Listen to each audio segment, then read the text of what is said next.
పెద్ద ఆయన వస్తాడు, గమ్మునే ఉండండి.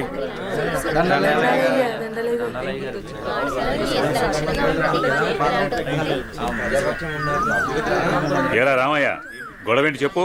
అయ్యా, మా అయ్యా 2 ఎకరాల పొలం, పాడి, ఇల్లు మా ఇద్దరిని సమానంగా పంచుకోమని ఇచ్చాడయ్యా. అనుకోకుండా మా నాన్న చనిపోయాడయ్యా. ఇప్పుడు మా తమ్ముడు నాకు ఎకరం పొలం, పాడి మాత్రమే ఇస్తానని ఇల్లు తను ఉంచుకుంటానంటున్నాడయ్యా. నేను ఇల్లు లేకుండా నేను ఎక్కడ ఉండాలయ్యా? పెళ్ళం బిడ్డలతో నేను ఎక్కడ బతకాలయ్యా? మీరే చెప్పండి అయ్యా, ధర్మం చెప్పండి అయ్యా, న్యాయం చేయండి అయ్యా, మీరే న్యాయం చేయండి అయ్యా. ఏరా, వాడు చెప్పింది నిజమేనా? అయ్యా, నేను చదువుకున్నవాణ్ణయ్యా. ఈ పాడి పంట నాకు తెలియదయ్యా. అందుకే ఇల్లు నాకు వదిలేసి పాడి పంట వాడిని తీసుకోమని చెప్తున్నానయ్యా. దీంట్లో తప్పేముందయ్యా? తప్పేముందంటావేంట్రా? మీ అయ్య నిన్ను బడికి, మీ అన్నయ్యను పొలానికి పంపించాడు. నువ్వేమో పట్టణంలో ఉద్యోగం చేసుకుంటూ 4 రాళ్లు సంపాదించుకుని భార్య బిడ్డలతో హాయిగా బతుకుతున్నావు. మరి మీ అన్నేమో పొలానికి పోయి మట్టి విసుక్కుని ఎండనక వాననక పంట పండి పండక పిల్ల పాపలతో నానా యాతన పడుతుంటే ఇల్లు నువ్వు తీసుకుని ఆయన బయటికి పోమంటావా? ఇల్లు లేకుండా ఎక్కడికి పోమంటారు మీ అన్నయ్యని? ఒరే సుబ్బయ్య, అన్నయ్య అంటే ఏంటో ముందు తెలుసుకోరా. తమ్ముడంటే అన్నయ్యకి మొదటి బాధ్యతరా. తమ్ముడంటే అన్నయ్యకి మొదటి స్నేహితుడురా. అన్నయ్య అంటేనే ఒక ధైర్యం. పొద్దునే లేచి తల్లిదండ్రులు పొలానికి పోయి కష్టపడి సాయంత్రం ఇంటికి తిరిగి వచ్చేంత వరకు కంటికి రెప్పలా కాపాడేది అన్నయ్యేరా. ఆకలేస్తే అన్నం తినిపించే అమ్మ ప్రేమ అన్న, నిద్రొస్తే జోలపాడే అమ్మ గుణం అన్న, ఆడుకోవాలనిపిస్తే తనే ఒక బొమ్మలా మారి అలరించేదే అన్న. అన్నయ్యే దారిలోనే తమ్ముడు తన మొదటి ప్రపంచాన్ని చూస్తాడు. అదేరా అన్నదమ్ముల మధ్య ఉండే బంధం. దాన్ని తెలుసుకుని బతకండ్రా. ఆ పెద్ద ఆయన చెప్పే మాటకు తిరుగుండదురా. ఈ విధంగా చెప్పే వ్యక్తి ఎవరు కూడా మీకు దొరకర్రా. ఇకనైనా కలిసిమెలిసి ఉండండిరా. అయ్యా, తప్పైపోయిందయ్యా, నన్ను క్షమించండి అయ్యా. అన్నా అనే మాటకి అర్థం తెలియపరిచారయ్యా. నిన్ను క్షమించవలసింది నేను కాదురా, మీ అన్నయ్య. ఓ, మీ అన్నయ్య కాళ్ళ మీద పడు. ఓ అన్నయ్య, నన్ను క్షమించనయ్యా. నీ స్థానం నా కాళ్ళ దగ్గర కాదురా, నా గుండెల్లో. తమ్ముడు, మనం ఎప్పుడూ కలిసే ఉందాంరా, కలిసే ఉందాం. మంచి తీర్పిచ్చారయ్యా, మీరు సల్లంగుండాలయ్యా. పెద్దయ్య గారు, చిన్నయ్య గారు గొప్ప తీర్పు చెప్పినారండి. ఎడిపోదాం అనుకున్న అన్నదమ్ముల్ని భలే కల్పిస్తున్నారండి. కలపడం కూడా ఓ గొప్పేనా? మా రోజుల్లో ఇచ్చే తీర్పులు ఎంత గొప్పగా ఉండేవో. అయ్యగారు, ఆ రోజులు మేము చూసొచ్చామా ఇన్నొచ్చామా? ఎంతకీ తమరు కలిపే రకమా ఎడగొట్టే రకమా? ఏం మాట్లాడుతున్నావురా? అదే అదే అదే అదే అదే మీరు నాకు చిన్న సాయం చేసి పెడతారని. ఏంట్రా అది? అది అది నాకండి చెప్తా. రేయ్, అసలు విషయం ఏంటో చెప్పు. అదేనండి, మన కుమారి ఉన్నది కదండి. అది నా దగ్గరే ఉంటది. అయ్యగారు, ఉన్న విషయం ఏంటో సరిగ్గా చెప్పు. అదేనండి, కుమారిని నాకు శ్రీమతిని చేసి పెడతారని అడుగుదాం అనుకుంటున్నానండి. అంతే ఆ గొడుగు ఇలా ఇవ్వు. అయ్యగారు, మీరు గొడుగు పట్టుకుంటే నేను వేస్తానండి. పర్వాలేదురా, ఇలా ఇవ్వు. అయ్యగారే, పట్టుకోండి పట్టుకోండి. ఇలా నొక్కాలి. తెలుసా, నీకు ఒక మంచి పని చేసి పెడతా. అయ్యగారు, మీరు మనుషులు కాదండి, దేవుడండి. కుమారి, కుమారి, ఎంత పని చేశారండి. సామాన్లన్నీ కదిలిపోయాయి.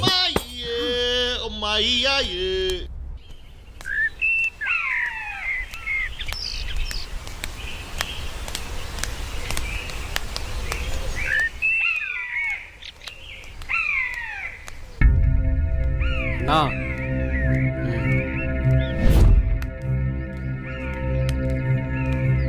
మీ బావే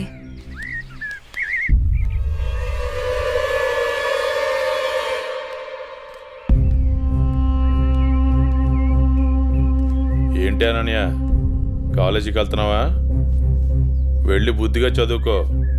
పల్లెటూరు చదువులే కదా అని ప్రేమ వ్యవహారాలు ఏం పెట్టుకోకు. ముఖ్యంగా నీ పక్కన ఉన్న ఫ్రెండ్స్ని అస్సలు నమ్మొద్దు. వీళ్ళలో ఎవరితో ఒకరితే నీకు ప్రేమ పాఠాలు నేర్పుద్ది. వాళ్ళకి చెప్పు, ఈ బావే నీకు మొగుడని. బావా, అత్త కొడుకువని ఇన్నాళ్ళు ఏడిపించినా ఇంట్లో చెప్పలేదు.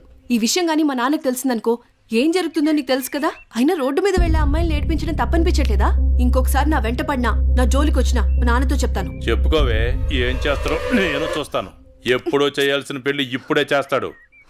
పెళ్లికి ముందు అందరూ అదేదో చెప్పుకుంటారు కదా, అదే I love you, I love you. ఇప్పుడు చెప్తున్నాను, ఐ లవ్ యూ. దొంగ సచ్చినోడు.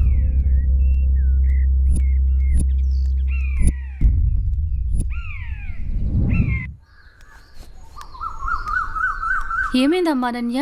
అమ్మా, కాలేజ్కి వెళ్ళే దారిలో బావ నన్ను అడుగు పట్టుకుని అల్లరి చేశాడమ్మా. ఫ్రెండ్స్ ముందు నా పరువు పోయిందమ్మా. ఊరుకో అమ్మా, బాధపడకు. నేను మీ నాన్నతో మాట్లాడతాను. వాడు హద్దులు దాటి ప్రవర్తిస్తున్నాడు. మీ నాన్నగారు ఇచ్చిన మాట వల్ల, చేసిన వాగ్దానం వల్ల నేను ఊరుకుంటున్నాను.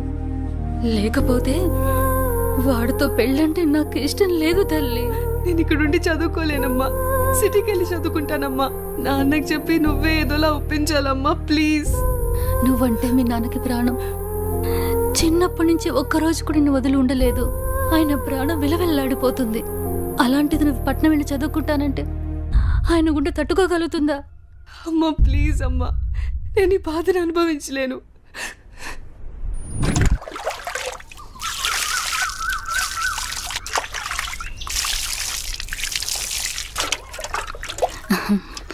తీసుకోండి.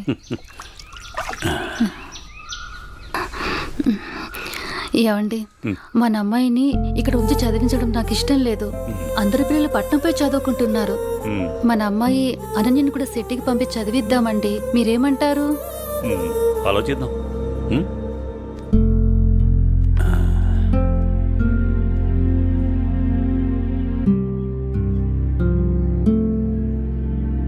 అనన్యకి ఇష్టమైతే అలాగే చేద్దాం. కానీ అమ్మాయిని వదిలి మనం ఉండగలమా? ఆలోచించు. ఆలోచించేది ఏముందండి? మన అమ్మాయి బాగా చదివితే అది మనకు మంచిదేగా. అమ్మాయి ఇష్టాన్ని మనం కాదనలేముగా అండి. అలాగే, నీ ఇష్టం.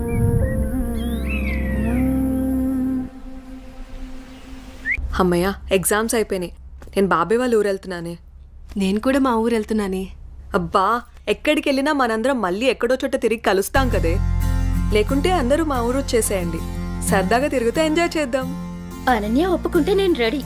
ఏమంటవే అనన్య? మా నాన్న సాయంత్రానికే వచ్చేయమని చెప్పారే. మీ నాన్నతో నన్ను మాట్లాడమంటావా? అమ్మో వద్దు. మా అమ్మ, నాన్న, చెల్లి నా కోసం ఎదురు చూస్తూ ఉంటారు. ఎప్పుడు అమ్మ, నాన్న, చెల్లి అంటావు. నీకంటూ స్పేస్ లేదా? ఈ వయసులో మనం ఎంజాయ్ చేయకపోతే ఎప్పుడే మనం జాలీగా ఉండేది? మనకిప్పుడు ఎలాగో కాలేజ్ అయిపోయింది కదా, తర్వాత ఎలాగో జాబ్ చేయాలి. అప్పుడు మనకి కావాల్సినంత టైం దొరుకుతుంది లేవే. అప్పుడు ఎంజాయ్ చేయొచ్చు. అప్పటి వరకు ఏం అడగొద్దు. సార్, బాస్ పిలుస్తున్నారు. నేను వస్తాను, వెళ్ళు. Okay sir.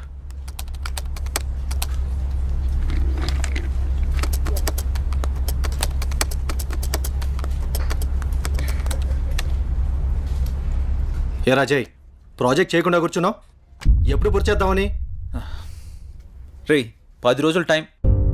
సారీ సార్, 10 రోజులు టైం తీసుకునే ప్రాజెక్ట్ని 2 డేస్లో కంప్లీట్ చేయమంటే కష్టం సార్. అది కాదురా, నువ్వు చేయగలవని ఈ ప్రాజెక్ట్ ఒప్పుకున్నా. ఈవినింగ్ కల్లా కంప్లీట్ చేయరా. ప్రతిసారి ఇలా అంటే కష్టం రా. అది కాదురా, అర్థం చేసుకోరా.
బాస్, కంప్లీట్ అయింది.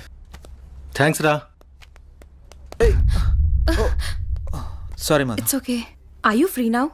లేదు, కొంచెం బిజీగా ఉన్నాను. ఎందుకలా అడుగుతున్నావు? ఫ్రీ అయితే బయటికి వెళ్దామా? సారీ మధు, నాకు కొంచెం అర్జెంట్ వర్క్ ఉంది. బాయ్. సరే. రే మహేష్, సారీ రా, ఏమనుకోకు. ఈ ఆఫీస్లో రిజైన్ చేసేద్దాం అనుకుంటున్నాను. ఏ పాపం ఏం తక్కువైంది? అన్నీ ఎక్కువేరా. మన బాస్గా టార్చర్ భరించలేకపోతున్నాను. ఏమైందిరా? వాడు నన్ను అర్థం చేసుకోవడం లేదు.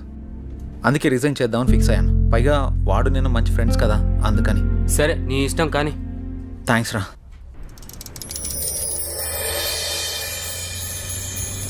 ఏ కారాపో.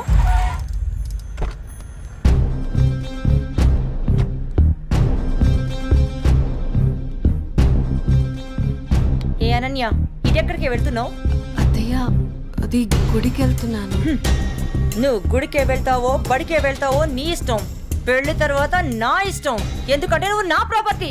అప్పుడు నేను చెప్పిందే నీకు వేదం. ఒకటి గుర్తుంచుకో, నా కళ్ళు 24 గంటలు నిన్ను గమనిస్తూనే ఉంటాయి. నా ఇంటికి రాబోయే కోడలు కట్న కానుకలతో పాటు పరువు ప్రతిష్టల్ని కూడా తీసుకురావాలి. అది గుర్తుంచుకో.